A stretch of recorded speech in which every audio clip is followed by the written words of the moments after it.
उम्मीद है आप तो खैरियत से होंगे। अच्छा स्टूडेंट्स, सबसे पहले मैं यहाँ पर आता हूँ तो आपने अटेंडेंस अपनी किस तरह मार्क करानी है। सबसे इम्पोर्टेंट चीज़, आपको एक लिंक दिया जाएगा दौरान क्लास, आपने उस लिंक के ऊपर क्लिक करना है। जैसे आप लिंक के ऊपर क्लिक करेंगे तो आपके सामने ये ब्राउज़र, और कोशिश करनी है कि जिस ब्राउज़र के अंदर आपने अपनी यानी कि की हुई है रजिस्ट्रेशन, उसी ब्राउज़र के अंदर जाएँ।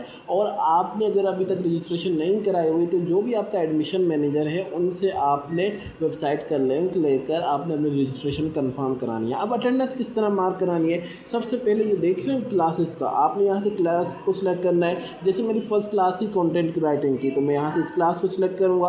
ये टाइम आ गया, यहाँ पर आपने लेक्चर नंबर 1 टाइप कर लेना है। ये प्रेजेंट का स्टेटस लगा हुआ है, आपने प्रेजेंट को ही रहने देना है और जस्ट आपने यहाँ से मार्क अटेंडेंस के ऊपर क्लिक करना है।